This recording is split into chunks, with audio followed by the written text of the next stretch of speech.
Interbank Price Delivery Algorithm.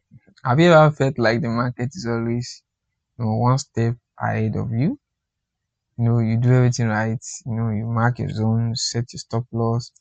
You enter with confidence, and just when the trade is about to run, you get stopped out. Does that sound familiar? Happened to me a lot of times. So it's not just about bad luck, actually. Not random. It's not like, why are they monitoring me? No, it's not. So the market is not out to get you personally. It is controlled by something most traders never talk about. Is an algorithm. So today I'm going to be diving deep into how the markets are really moved. It's not by random buyers and sellers, but by a calculated system known as Interbank Price Delivery Algorithm, or IPDA. A concept brought to the spotlight by Michael J. Hudson himself. Today I'm talking about what IPDA is, why it matters, how time and price theory explain market behavior, and why retail traders don't actually move the market, and what really happens during red folder news, and how institutions use algorithm to engineer price action. So stay tuned. By the end of this video, you start seeing the charts completely different. So what is IPDA and why should you care? Why does it matter to you? And the IPDA is like the invisible and guiding price in all major markets, be it Forex, stock, crypto, you name it. Any market that deal with buying and selling and can be represented by charts function based on algorithm. Now, contrary to popular belief, price isn't moved by retail traders eating, buy and sell. No. Instead, IPDA, which is a set of algorithm instructions, is programmed to actually deliver price to specific levels based on institutional objective, or in this case, maybe the institution or the platform on which you are trading with. Any market you see price quoted against time is by IPDA. It's not about buyers, pushing price up, sellers pushing it, pulling it down. No. That's the story many we have been told, or many still believe now. But in reality, price is being delivered, to specific levels by a pre-coded algorithm that follows institutional logic. Back in the days, market makers, actual people, they moved price based on large orders from big banks. But as tech evolved, this process became automated. Today these algorithms, they do the job, faster, smarter, and more precise. So how does IPDA actually works? Think of it like a GPS. And the market knows exactly where it's going, and along the way, it hits checkpoints. It's been programmed to look for specific things. And what are those checkpoints? What does it look for? The first is liquidity pools. These are zones where lots of stop losses, pending orders are stacked. These are actually magnets for price. You have buy side liquidity, sell side liquidity. Also, you have imbalances known as fair value gaps. These are places where price move too fast and left inefficiency behind. The algorithm eventually returns to fill the gap. This can be intentional so as to make sure the price return to those particular levels. So you also have optimal trade levels. These are specific price points where institutions can execute massive trades without rocking the markets, because there's enough willing buyers or sellers at those levels. So there are particular levels where institutions they trade or place their order. They are also known as institutional levels. I will talk more about that in some other video. If that doesn't just move price, it actually engineers it. For instance, when you see a sudden spike followed by a sharp reversal, that's often the algorithm targeting liquidity, collecting orders and positioning for the next move. Now, most of what you see on the chart is not driven by humans at all. It's not emotional. It's not random. It's code. So when you see price move up and down, it's the algorithm delivering price. So algorithm operates based on fixed sequences. Anything algorithm, they work based on sequence, finite sequence, and they are not impulsive or emotional or random at all. In this case, price delivery algorithm rely on time and price as reference point. This algorithm utilizes coordinates, which is time and price, to guide how and when price levels are targeted and adjusted. If you look at the chart, you see that below you have the time, and on the side you have what? The price. That's basically like a chart. Maybe you want to plot a point. To plot any point in space, you need both the x and the y axis. So which is how algorithm works. So the two reference points is how price moves both up and down. So the time and the price. And these algorithms follow time and price. These are two coordinates that define how the market behaves. Times gives the structure. So the first thing there is time. I've said earlier. And every algorithm must reference time to operate predictably. Market behavior often repeats as specific hours of the day if you have noticed it. For example, like during the London New York session opens, you will see sudden price movement. Also, you have what you can call Q zones, which are the windows of opportunity where price is most likely to exhibit volatility, stop ons, and reversal. So time set the intervals after which price movements can repeat. So a trader must also consider how long it takes for the algorithm to complete a cycle or establish a sequence before it moves to the next cycle or the next sequence. So the second thing to note is the price, second coordinate rather. Previous highs, lows, other blocks, fair value gaps. The algorithm knows where retail orders are sitting and uses that information to move price strategically. Without time and price references, the algorithm will actually be flying blind. So, factors like weekly trends, for example, knowing when a particular week is going to make the high or low of the week. It shows how repetitive the nature of the market can be based on this algorithm. So let's talk about CME group and institutional infrastructure. So who are these institutions?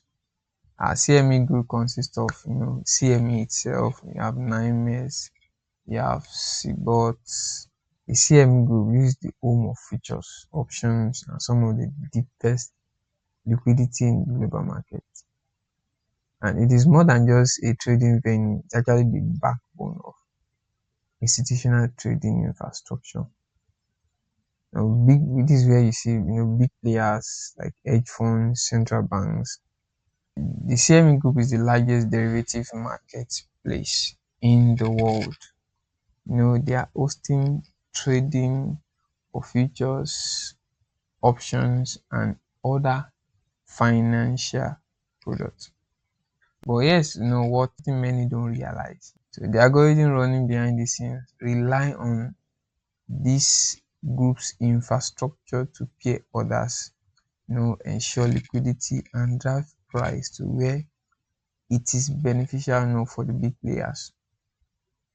For instance, if a hedge funds want to buy a million of contracts, it can't just hit buy like a retail trader. They don't just hit the buy button.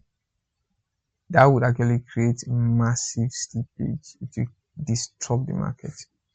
Instead, the algorithm slowly engineers price to reach levels where their orders can be filled with minimal disruption. And platform like CME, provides the order flow data that helps these institutions track where retail liquidity is resting and hiding. Price does not just happen, it's actually engineered. So the next thing I want to talk about is there's the popular misconception I said earlier that is it buyers and sellers that are actually moving the price? The answer is actually no. This is a common misconception. How that people think that price is moving because retail traders are buying or selling or there's a kind of prayer. Retail traders, why retail traders? Me, you, most people, we don't actually move price. What we do is we provide liquidity.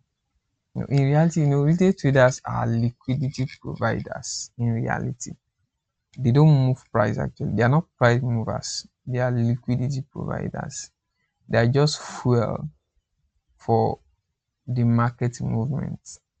When price drops, many people think, oh, when price there must be more sellers than buyers. That's not true.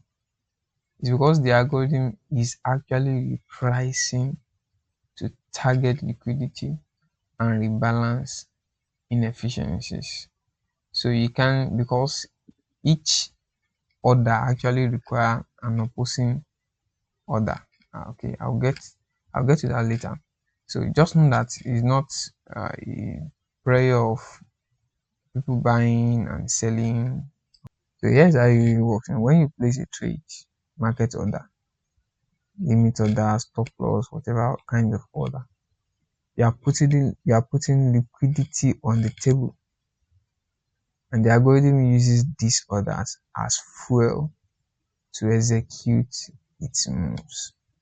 So when the market drops, it's not because everyone is selling, it's because the algorithm is targeting liquidity below current price levels. Maybe sweeping stops, maybe filling a gap. So let me break it down a little bit more. For example, when you press buy, you are entering the market at whatever price the algorithm decides is available for you. I hope that makes sense. So the algorithm determines the price of the asset per time. So when you enter buy, the price you get is the price the algorithm gives you. So the algorithm already knows where major liquidity pools are located. When I mean that, that means I said earlier, clusters of orders.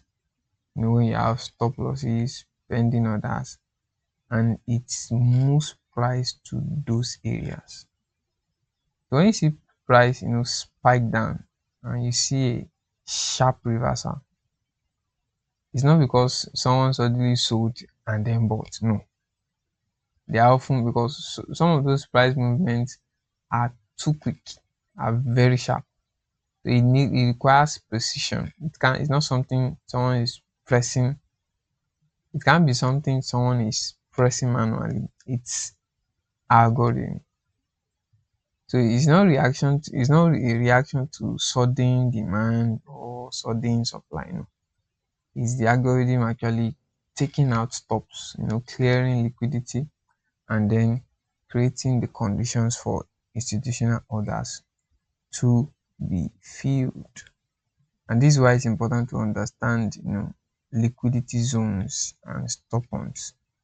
And the market is not reacting to you. Know this.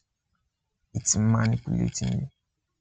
Nothing you are doing in the market is affecting the price. The big moves aren't reactions, they are plans. All right. So the next thing I'll talk about is the role of time and price. Time and price theory. This is the algorithm's blueprint. It's one of ICT's core teaching. So the idea is simple: is that price, does not move randomly. It moves in alignment with specific times of days and institutional objective. And here's what it's about. The markets are most active and predictable at specific time of day. That's when institutional algorithms inject volatility. For example, you have the sessions, you have the Q zones, and you have the volatility injections. The sessions are like London or New York, and they have unique behaviors. For example, London often establish the daily high or low, while New York deliver price. So the next thing to note is what is the Q zones. Also, these are time windows where price make big move, where you can be sure that price is going to make a lot of move or do certain things. For example, the London Open, New York Open, you see that price behave in specific manner. So you have a predictive behavior at those Q zones. So within a frame of time, you are expecting a predictive behavior to happen within that time. That's why it's called the Q zone. So it's either you're going to do a stop once or grab liquidity and then deliver price. Then the third one is the time linked volatility. The algorithm injects volatility at key times, often during either a session overlap or economic news events, to trigger liquidity pools and execute decisional orders efficiently. So more on that coming later. When you combine this, timing with price levels, like previous highs, lows, imbalances, and other blocks, you start to see how the algorithm maps out its next move. So the next thing I want to talk about is the market makers. Market makers. So who are the market makers? This refers to a firm or an individual who actively quotes both sides of the market in a particular security by providing bids and offer, also known as asks. So they are market neutral. They make money by buying on the bid and selling on the ask. That's where the word spread comes in. So the institution can be a market maker, a broker can be a market maker. Any platform that's quoting price is definitely a market maker.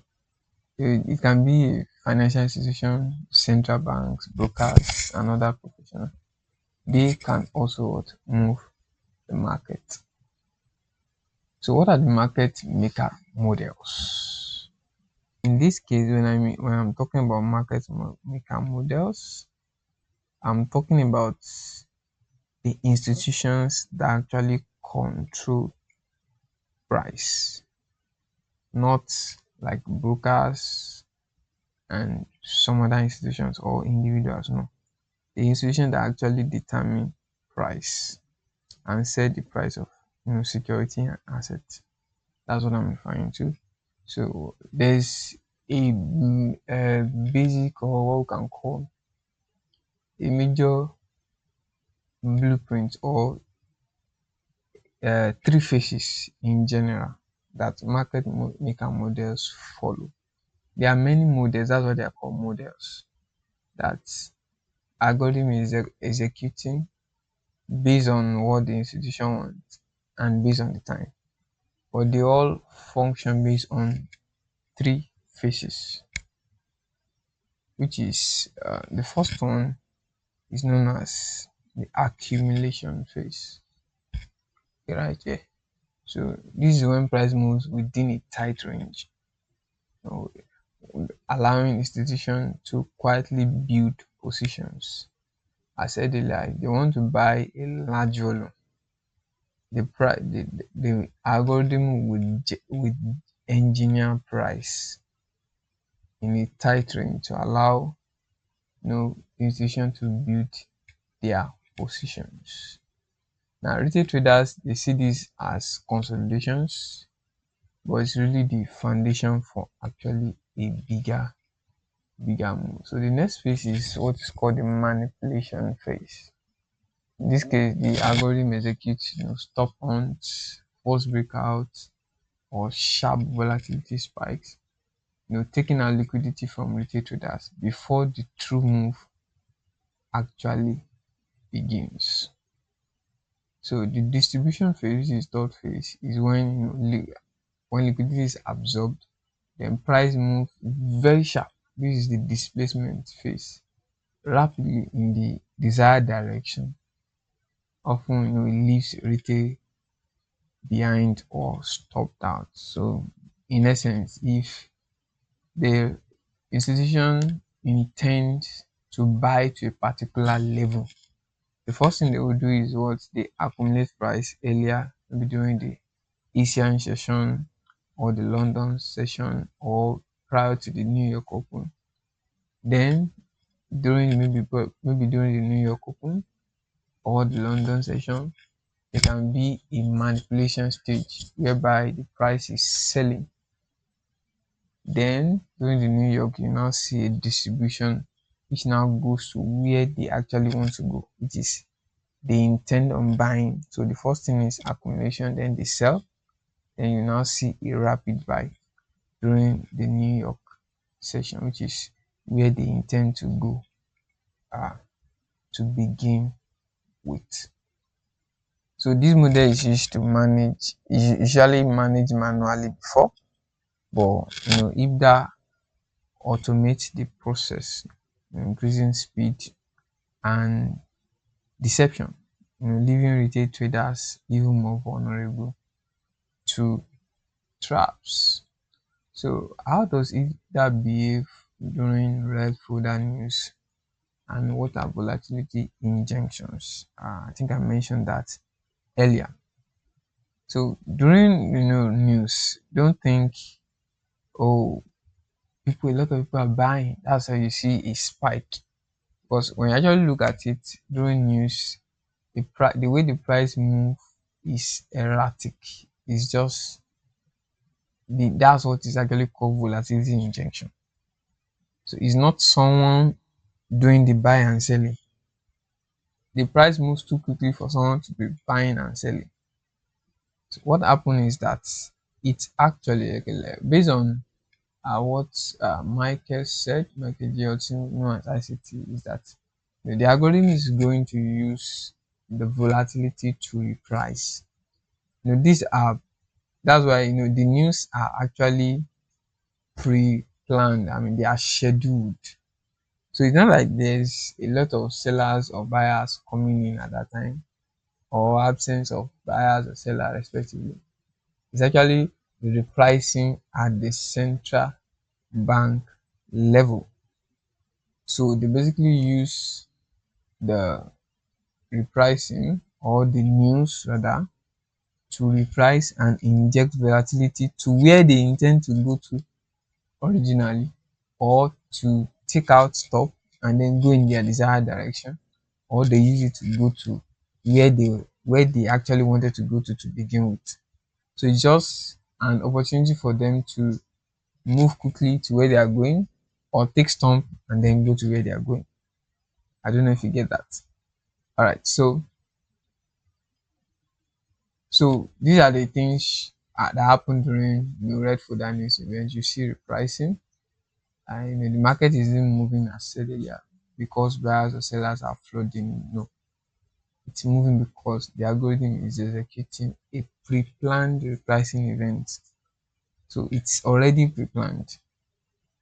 So that's just an opportunity for them to to get to where they're going.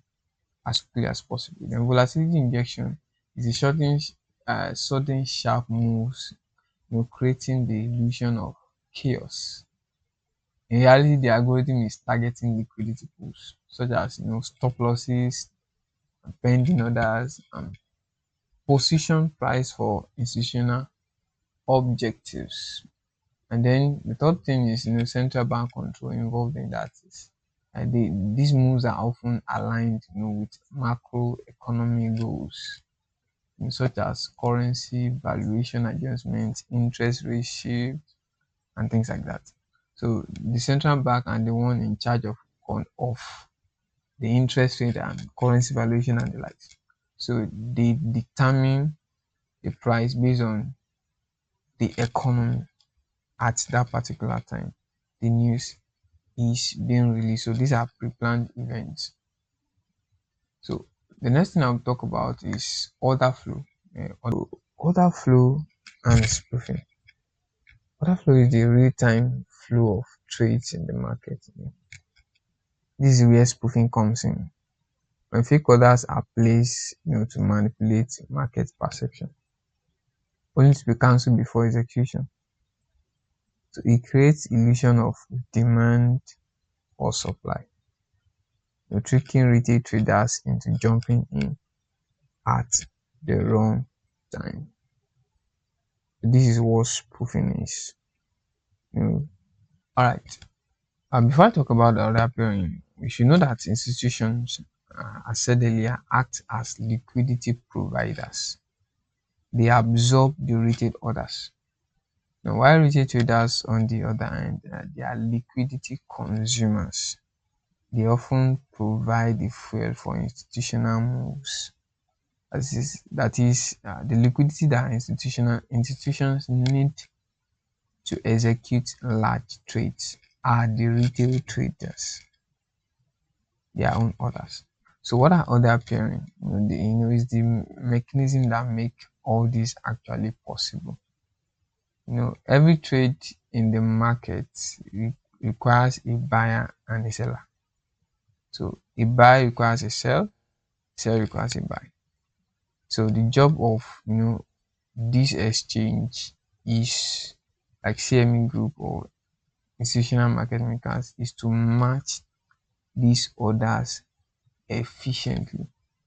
So the act of matching buys and sells, this also is what is called order clearing. And this is also orchestrated to ensure that institutions get the best views while guiding price into predetermined zones. And if you look at it, each movement on price is not someone buying or selling. No, it's not. It's not when I click buy, someone is taking the order for me immediately. No. That's why we have market makers. For institutions, they have levels where they place their own trades or where they trade at. So at particular level, they pair their order with the retail orders. That is, they go to levels where they are willing buyers or willing sellers. That's how they do their own order pairing. Alright, so that is that. I'll talk more on that in some other video. Just know that order pairing is matching buys with sells, which is the job of institutions rather. So what's the algorithm really doing? At its core, the algorithm has two missions: to sweep liquidity and to rebalance. That is, to take out stop orders sitting above or below key levels and fill imbalances left from previous moves. And your job as a trader is not to beat the algorithm, rather, it's actually to follow its trail. So, can retail traders with the idea or mindset that market moves with prayer, can they still win? Yes, but this is not by guessing or gambling. The key is knowing your role. Institution trades for a long time, weeks, months, even years. While the traders, they ride short-time waves created by institutional moves. So why is this actually relevant? Because this is the basis on which the smart money concept rather is built upon. This is the framework for the smart money concept. So many people treat smart money concept. Some don't. Some just trade based on retail uh, trading plan, or they trade the retail concept rather. So does that mean that retail traders cannot be profitable? That's not true. The truth is that anything that goes up must come down. That's the market. So that's the natural rhythm of the market. So whatever goes up will eventually come down. But however, timing is key. If you hold a winning trade too long, it could turn into a losing one. Conversely, if you hold a losing trade long enough, with enough capital to to hold the position and weather the storm, it might eventually turn profitable. Though this is not advisable. Okay? So retail traders can absolutely be profitable as long as they know how to enter and exit at the right time. The difference actually lies in the focus. What's the focus of a retail trader? What's the focus of a smart money trader? So smart money concepts, lean more towards long-term institutional positions, where trades align with objectives that span to months or even years. While retail traders, on the other hand, they benefit from short-term moves aligned with specific liquidity events or volatility triggers. Whichever one you have chosen to follow, stick with it, master it. So why should you use smart money concepts? Why use smart money? Because they actually put you on the right side of the market. Instead of guessing where price might go, you learn to follow where it's being delivered. This is a dance, and the algorithm leads. You just need to learn the steps. Finally, that markets aren't random, designed, they're engineered, they are controlled. Now that you have seen what's behind the curtain, how will your trading change? And let's talk in the comments. Have you spotted any of these patterns before? And how has the algorithm faked you out or manipulated you? And so if this changed your perspective, on how the market work, consider sharing it with someone else who needs to stop trading in the dark, and there who is still trading blind. Until next time, stay sharp. And remember, it's not chaos, it's precision. See you in the next video.